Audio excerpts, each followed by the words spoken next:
Hello everyone, Chris Guthrie here, host of the Sellercast podcast, and in today's episode we've got a friend of mine, his name is Steve, and this episode will be interesting because we're recording it from the perspective of someone that has been selling already with their own e-commerce store, and then they're coming onto Amazon and now selling those products there as well. And so Steve actually got a very quick start on Amazon, listed up his products, started selling pretty quickly, and it's really interesting from his perspective of already owning an e-commerce company and then bringing it onto Amazon. So listen to this one and let us know what you think in the comments by going to sellercast.com/7. So that's the number 7, sellercast.com/7. Here we go. Hello everyone, Chris Guthrie here, and I also have on Steve from mywifequitherjob.com. Welcome, Steve. Hey, how's it going, Chris? Doing well. You know, it's nice to have you on. I know we met back at the FinCon Expo in like September or something of 2014. Was it last year? Yeah, I guess it was last year, yeah. Yeah, so it was nice to meet up with you, and I know that you've been into e-commerce for quite some time. And then the cool part was that, you know, you started your journey with your own e-commerce store years ago, and then more recently you started coming on and selling on Amazon. So I thought that angle and that story was different than what a lot of the listeners might have, where they've been selling on Amazon for a while, and maybe they're looking at going elsewhere as a supplemental type stream, and you're kind of coming in the opposite just to add to that. So I remember you were egging me on to sell on Amazon too, I think. Yeah, I mean, I said, hey, there's so much traffic. Just throw some items up and see what happens. Exactly, which is what I did. Yeah, totally. Well, so let's dive into it. So what were you doing before you started selling on Amazon? I know you had your own e-commerce store, but can you tell us a little bit about that business and the details of that? I'll give you like the 30-second version. Mainly, we were selling handkerchiefs and linens, catering to like the wedding industry and the event industry. And so it was just a standalone e-commerce store using an open source shopping cart. And we basically drive traffic to it via just SEO and then CPC traffic. And we also do a lot of outreach to get some like the larger volume vendors on board to buy from us. Oh, okay. So I was thinking originally outreach. I thought you were assuming like talking to other wedding blogs or doing types of giveaways and stuff like that to drive some traffic in that way. But we don't do that much of that, actually. Outreach more in terms of B2B stuff. Nice. And so biggest question is, what made you decide to sell that in the first place? Yeah, it's kind of random. So back when we were engaged to get married, my wife knew she was going to cry at her wedding. And so we spent a lot of money on photography, and she didn't want to be in the pictures using like a nasty tissue to dry her tears. And so we looked for handkerchiefs, couldn't find them anywhere except for a few vendors in China. But you had these were factories, and so you had to buy a bunch. We ended up buying hundreds. We used around 6 of them, and then got rid of the rest of them on eBay, and they sold really well on eBay. Wow! So you bought some for your own use, and then you had some extras, and you decided to sell them. Yeah, some extras is an understatement. I mean, we had a lot. Massive amounts of extras. Okay. Yeah. Nice. And so I guess I'm curious then, because you mentioned that you found the only place that they were being sold really was through China. Then how did you even get to that, right? I mean, I'm thinking nowadays, of course, I think, okay, Alibaba, et cetera. But is that where you went, or did you find somewhere else? Yeah, I think actually we found that first vendor just by Googling. Oh, okay. And it was actually a really sketchy site, but we were kind of desperate because they didn't really care about their website, clearly. It was just like a one-pager, and then we just kind of reached out and contacted them. And they sent us like a catalog, essentially, via email of what they had. And then we were like, all right, you know, worst case scenario. And these are really, really cheap. So we were like, worst case scenario, we're out like a couple $100, right? Yeah. And so are you still working with them today or not anymore? We are actually. So what ended up happening, I didn't finish the story, is that when my wife became pregnant, she wanted to quit her job to take care of the kids. And so we kind of reached back out to that vendor. And today he still supplies us with some stuff, but we've kind of graduated from him for the most part. Yeah. Okay. Because you're doing too much volume, basically. Yeah, pretty much. Yeah. Yeah. One of the comments I was going to make is that I wonder how many of those businesses that had the poor web presence have just kind of slowly died off. I mean, now it's 2015, but you started several years ago, right? Yeah, we started in 2007. It's been a while. Okay. Yeah. Yeah. Okay. And so we'll probably come back to talk a little bit more about the e-commerce side. You mentioned you're using an open source platform. What are you using now that I'm assuming is it still the same thing or something new? No, we are. It's like a very heavily modified version of OS Commerce, which I don't recommend anyone start out with. But Yeah. the code was really easy, and I basically, just wrote all my own plugins and additional functionality, and so it's not anything close to what it was. Okay, so these days, then you've obviously probably evaluated other platforms before. If you were to pick one to suggest to people that are listening and they are selling on Amazon, and they're trying to decide what to do next, what would you suggest? Yeah, if you're not tech savvy, I'd probably go with Shopify or BigCommerce. Yeah. Yeah. Okay. And if you are tech savvy? If you're tech savvy, I would still consider going open source. Do the same. Yeah, just because, if you want any sort of custom functionality and you don't want to wait for anyone else to do it, it helps to be on open source. It really depends on what you're trying to sell and what you need to do, though. Yeah, I know that's kind of a bit of a rabbit hole we could go down, but I was just curious based on your experience. Okay, so then you mentioned it before, but what else made you decide to start selling on Amazon? Was it just me prodding you at that event, or was it just you'd heard it from other people kind of telling you as well? I mean, you were prodding me, but this one dude who I had on my podcast, his name is Lars, and he was just sending me. Oh no, Lars and this other dude, his name is Kenrick, and they were just sending me their income reports from Amazon, actual Amazon income reports, and it was, I think, the holiday season, and they were just insane. 6 figures per month just from Amazon or whatnot. And I was like, they're like, yeah, all you got to do, it's really simple. You just throw your stuff on. Just take some pictures or use your existing pictures and just throw it up. You don't even have to do anything. Just throw it up. And so I was like, okay, well, we can do that. Let's just throw it up and see what happens. It's been almost a year now. Oh, okay. I'm gonna go ahead and take credit for that then. If it was about a year ago and a year ago, yeah, that is when we met. And you did. I remember you left a comment on my blog. I was like, why don't you just throw them up? Just throw them. But you didn't send me income reports. That's true. I think at that time, it was earlier on for me, but yeah. Any case. So then, how many units do you have, or how many units are you selling on Amazon? I guess actually individual items rather. Yeah, right now SKUs. I think we only have 10 SKUs still. So we got this inventory problem for this year just because there was this port strike. For our port, and we ended up getting a lot of our stuff 4 or 5 months late. Yeah. And plus we have all these event planners that buy in bulk where we feel like we need to keep some stock. So I'm thinking maybe later, we already started ramping up a little bit. And so the money is starting to roll in now, but right now it's just 10 SKUs, I think 10 to 12 SKUs. Okay. And then on your e-commerce store, just to we got contrast, 450-ish SKUs. Okay. Yeah. And so that's a lot, obviously. So how long did it take you to get up to that level? To 450? Yeah, I mean, is there any specific reason other than just the more you add, the more you seem to generate in terms of revenue? So we try to go to the Canton Fair every other year, and basically the way we've been growing in the double and triple digits ever since 2007. And one of the ways we do it is just by adding new product lines that are related. And so it's been gradual over time. Yeah. When we launched, it was pretty much just handkerchiefs. Yeah. Okay. And I don't know if I'd asked you this before, but are you able to share what types of revenues you're doing now? Or can you give a rough range? Yeah, we don't really share revenue from the e-commerce store.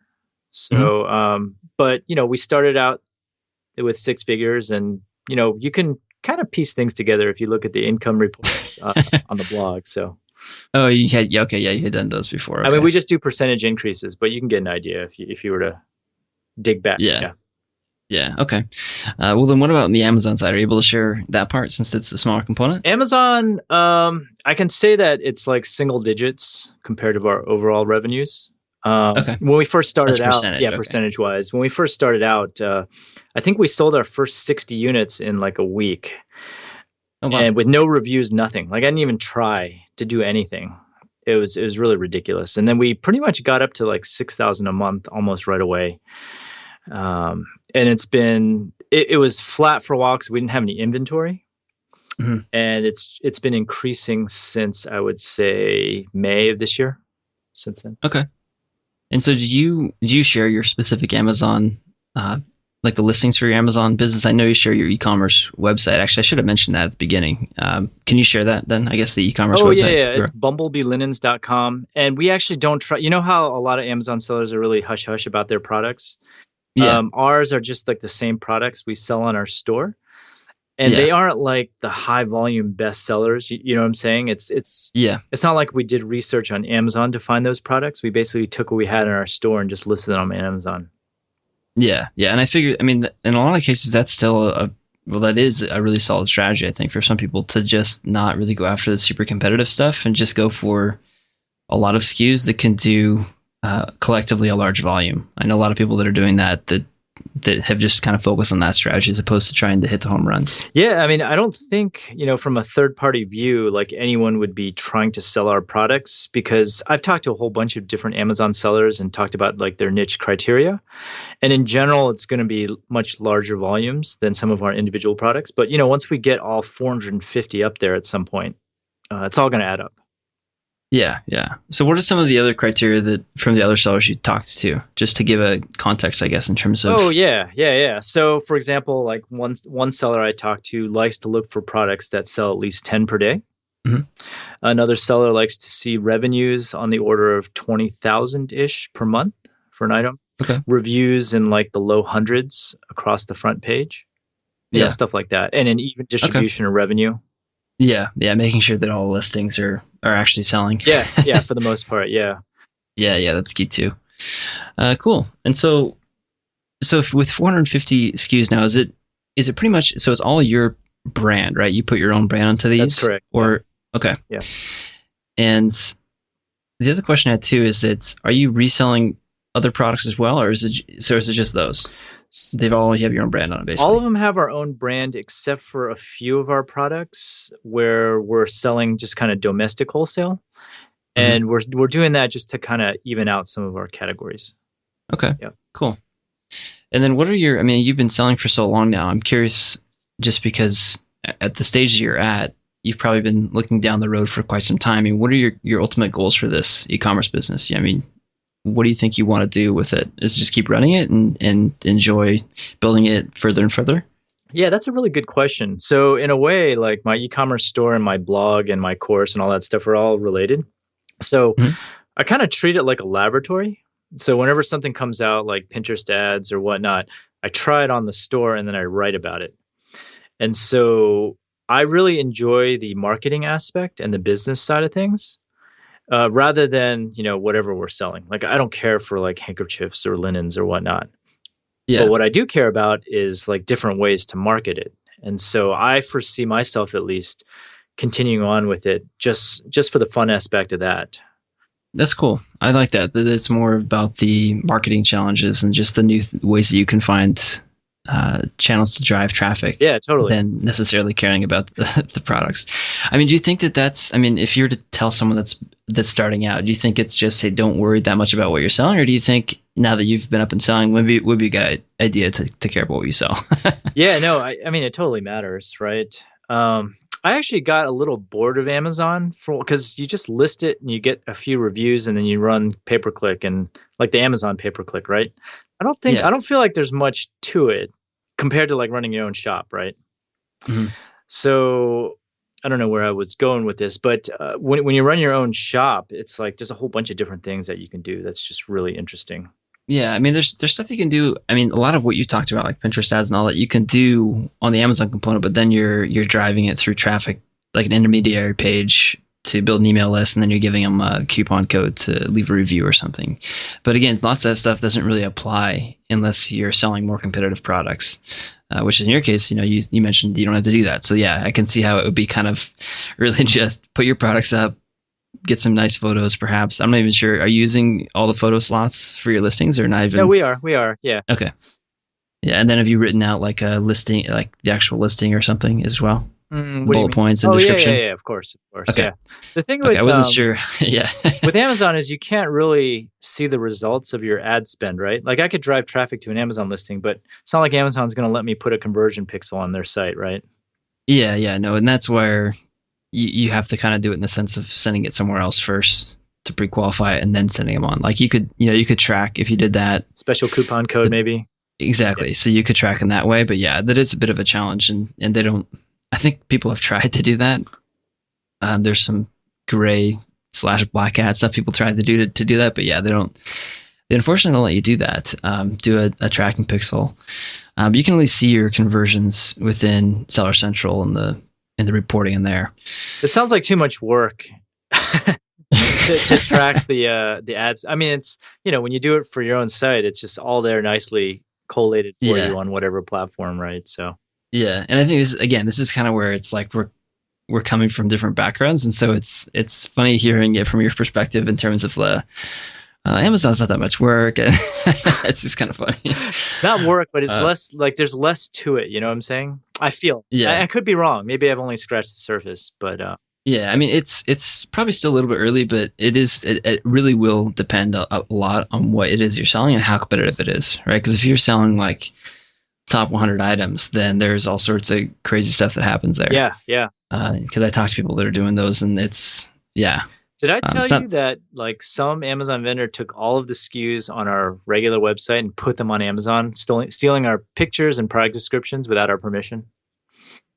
You didn't tell me that. Yeah. What'd you end up doing about it? We ended up trying to contact Amazon, got the runaround, and then finally we asked very politely for them to take it down, and then fortunately they did. Yeah. I mean, you can do cease and desist type things and some of those other ones. Again, that depends on the situation, and obviously for anyone listening, you should. I don't know if I want to give like a legal disclaimer, consult your attorney, etc. Well, the thing is, like, Amazon will give you the runaround. It's like they give you a standard auto response, right? Yeah.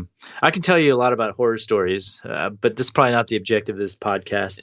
No, there's plenty, and there's even people listening, I'm sure, have dealt with their own share. So. Yeah, for sure. So then, okay, let's shift gears a bit.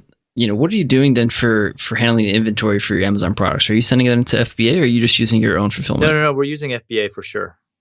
Yeah, okay. In fact, that's pretty much the easiest way for us to do it. Because otherwise we'd have to, it's easier just to send off X number of units to Amazon and then categorize those separately in our tracking, right? Yeah, that makes sense. And then what are you using for your fulfillment for your own store, if that's something you're able to share? I know some people are secretive about their fulfillment as well. No, that's cool. No, we got a warehouse and we have a couple employees that pack and place orders, and we do a lot of personalized stuff, which you pretty much can't sell on Amazon. Yeah. And so that's kind of like our unique value add. We can turn around these personalized items really quickly. Yeah, I talked to one of our earlier episodes. He was looking at doing laser engraving on some of his items, and then the plan for that was to sell it just primarily through his own e-commerce store, but through his presence on Amazon and some of the other marketing he was doing, he would get sales that way. So yeah, totally. Kind of a unique angle. So then you're using your own warehouse. Is that based in California? It is, unfortunately. Okay. Why do you say unfortunately? Because it sucks to start a business in California. That's true. Well, I mean, if you start in another state, you still have to pay the foreign entity tax thing, anyways, right? Like the 800. I forgot how much it was, but you do, unless like everything is in that state, right? It's a gray area, which yeah, that's fine. I feel like there's a lot of different things we've talked about already that could be various rabbit holes to dive down, but that's fine. I'm just curious because that's again another level in terms of where you're at with the business, and that you have a warehouse and you have full-time employees that help manage it. Are you doing? So I'm kind of curious. So is it just like a leased space, and then you've just kind of grown in times? Okay. Yeah. Cool. That's great. And then on the shipping side, even though handkerchiefs and all that are really light, it sounds like you're just doing sea shipping because of the level of volume you're doing. Yeah. Is that right? Yeah, totally. Okay. How quickly did you transition to sea shipping when you first started, or did you pretty much just do that from the get-go? No. We definitely did not do that from the get-go. We were using air probably for almost the entire first year because we were scared of sea shipping. Yeah. Until you've done it once, it's actually quite intimidating until you do it once.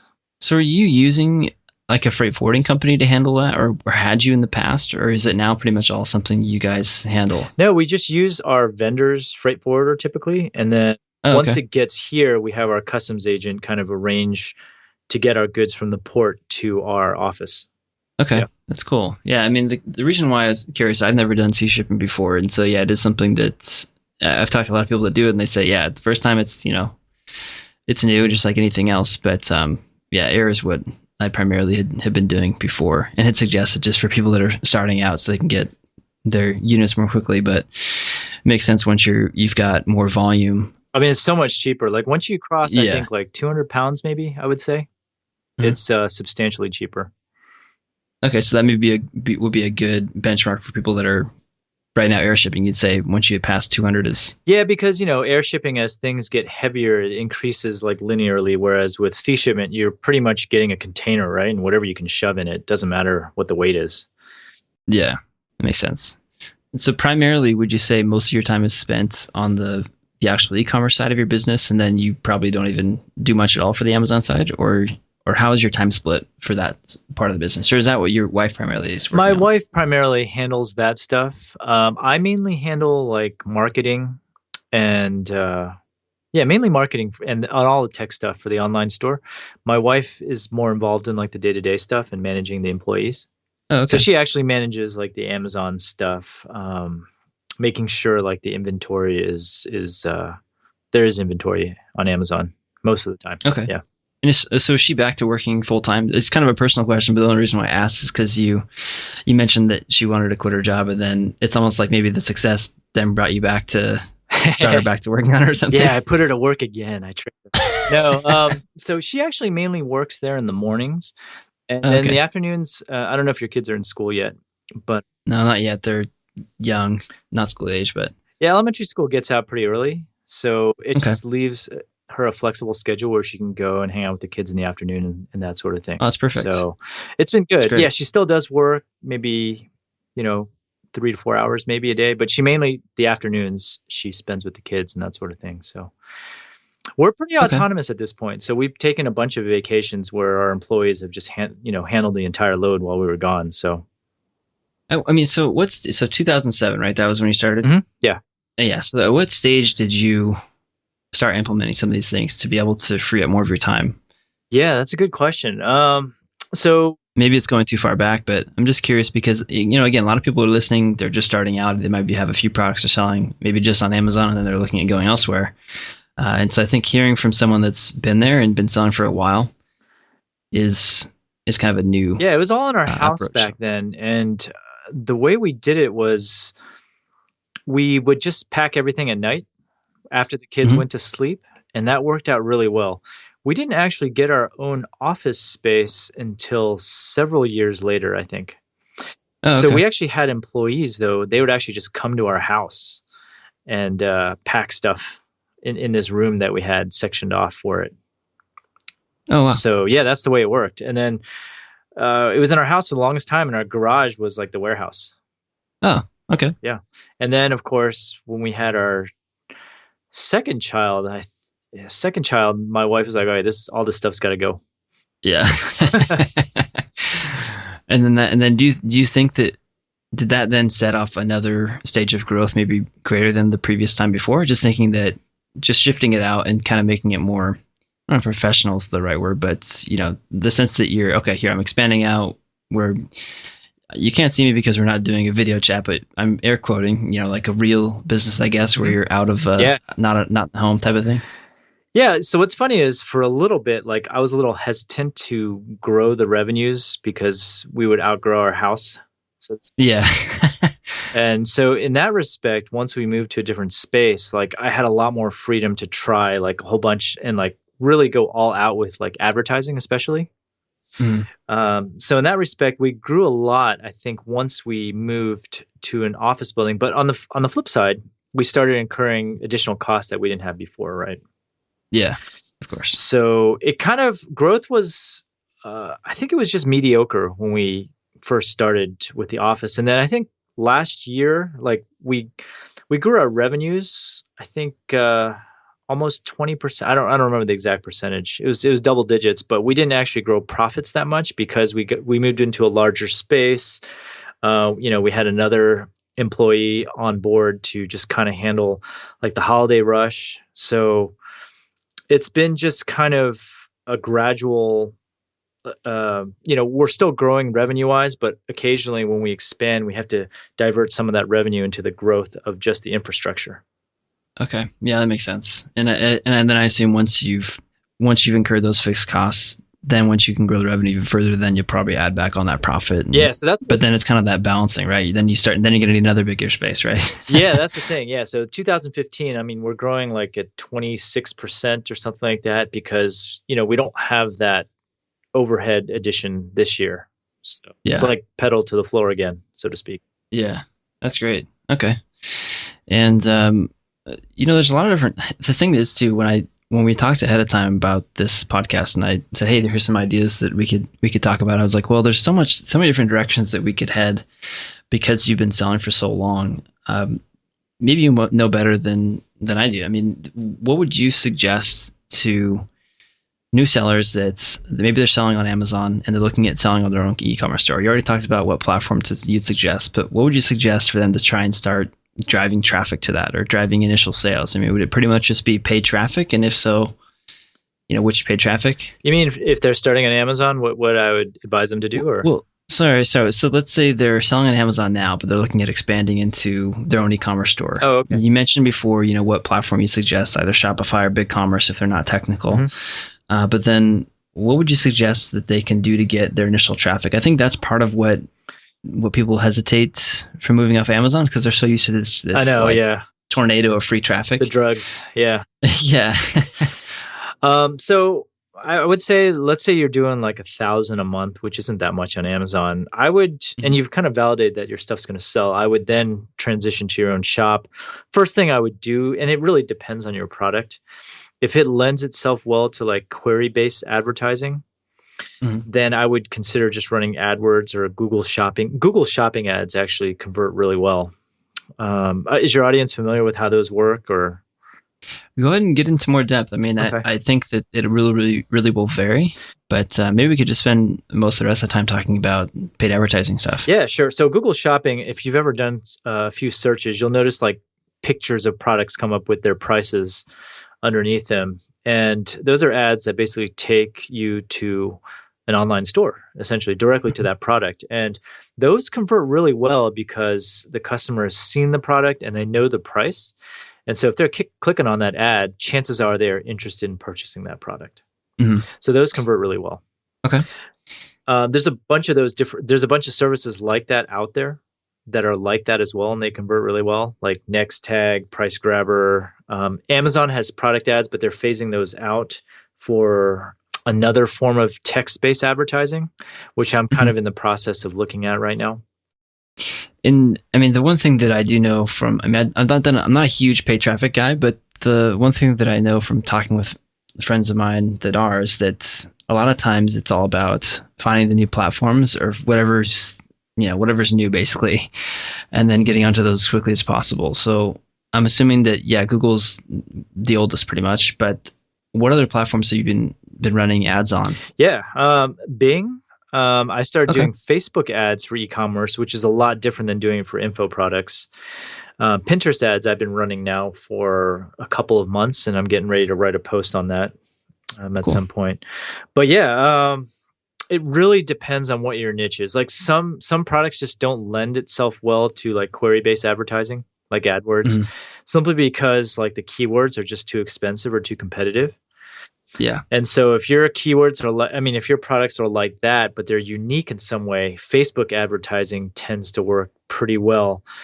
But you also have to run your Facebook ads a little bit differently because when you're on Facebook, you're not looking to click on ads or anything. So Facebook is more about driving people to content, getting their emails, and writing about your products in a creative way to get them to go to your site. Okay. So let's run with that a bit then. Okay. You mentioned you've been doing some Facebook ads. So then you drive them to content, and then you get their email address. What are you sending to them to try and get them to buy from you? Yeah, so I can go through like the whole, and there's more to it than just that. So sure, yeah, go ahead and let's do that, and then we'll probably wrap up a little bit after that. Yeah, so it starts with having a Facebook ad that you're driving people to some sort of article or post that's interesting. So I'll just give you a quick example. For one of our Facebook ads, we're driving people to a post called 9 Unique Wedding Ideas to Make Your Wedding Extra Special. And in that, we give cool ideas and craft ideas using our products that they can actually hand make and use for their wedding, right? And so on there, we have email sign-up forms. Like if you give me your address, we'll send you a free book of crafts. We have a lot of photos on that post that click directly to products and category pages. And if anyone ends up clicking on a category page, we actually have a retargeting pixel. And so whenever they go back on Facebook, we actually show them the exact product that they looked at on our site. And that's called cool. Facebook Dynamic Product Ads, because you upload a listing of all your, you upload like an Excel spreadsheet of all of your products, and then Facebook knows what they looked at and they can correlate and then show them the exact picture of what they looked at. Those convert really well. Oh, that's cool. Yeah. Yeah. So it's just a combination of driving them, getting them on your email list, bringing them back to retargeting, as well as getting them to go directly to your site. So it's a combination of those things that make it work. Okay. And so are there any other traffic tips that you'd suggest? For which platform? Like every platform is completely different. What about for Pinterest, since that's the one that everyone seems to be talking about most frequently these days? Yeah, you know what's cool about Pinterest ads is that they're super cheap right now. Mainly because I don't even know if they're accepting anyone off the street yet. I don't know if they're fully open yet, but the clicks are super cheap. And what's nice about Pinterest, so Facebook, you kind of have to rotate your ads because people get tired of them. With Pinterest, you can leave the same ad up and constantly be building up your list of pins to that particular pin. And after a while, like you don't even need to run the ad anymore on that pin once you've accumulated a mass of pins for that pin. Oh, wow. Interesting. Because all the repinning that's going on. Exactly, yeah. That's cool. So I don't know how much, I mean, I got lots to talk about if you want to talk about any of those advertising platforms or even just how to use those platforms in general. Sure, yeah. Let's talk about, I mean, whatever you think. I'm letting you decide. Oh, you let me decide. Okay. Well, why don't since we were just talking about Pinterest, I'll just leave you guys with a quick tip on Pinterest. Okay. What's nice about Pinterest is that you don't really have to have a strong account to get traffic. Unlike Facebook, where you got to build up likes, or Twitter, where you need to build up like followers and that sort of thing. You could have like a crappy Pinterest account with just a handful of followers. But what's nice about Pinterest is you can actually leverage like collaborative boards. And so you can like join a board that has hundreds of thousands of followers on it. And if they give you permission to pin on their board, that's like instant traffic, even though your personal board is pretty weak. That's cool. You know, I'm not as familiar with Pinterest as a user, and I'm in their advertising program, but I haven't spent much time with it. How would you get someone to add them to you to do that? Is it just like messaging the admin and saying, "Hey, can you?" Yeah, basically. But you have to have a good-looking board first. So you got to spend some time making your board look good. And I outsource this part of it, but you make your board look good so that they think that you know what you're doing, and then it's just a matter of reaching out, right? Yeah. And it really helps to meet these people in person also. If you can. Oh, cool. Or establish some sort of rapport somehow. Like oftentimes these Pinterest people, they have blogs too. And so you can get their attention, they're more likely to accept you. So you met some of the Pinterest people in person then, or one of your outsourcers has, or someone else on your team? Yeah, so the person that's handling our Pinterest account actually knows a bunch of bloggers that have Pinterest collaborative boards. So that's helped a lot. Oh, that's cool. Yeah, I hadn't heard of that before. So, well, great. I know that I knew that when we first planned this, that it was like, okay, there's a lot of different directions we can go. Let's just kind of see where it goes.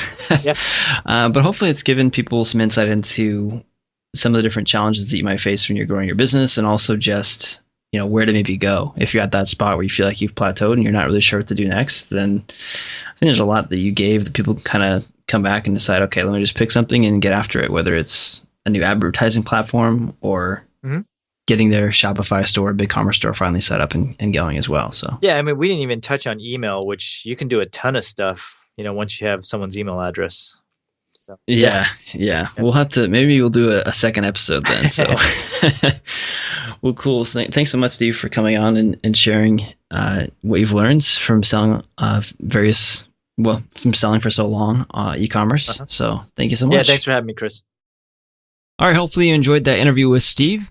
And as always, if you'd like to check out Salesbacker to help you get more reviews for your products that you're selling on Amazon, you can go to sellercast.com/now. And also, if you want to go back and check out the show notes and some of the resources that were mentioned, you can go to sellercast.com/7.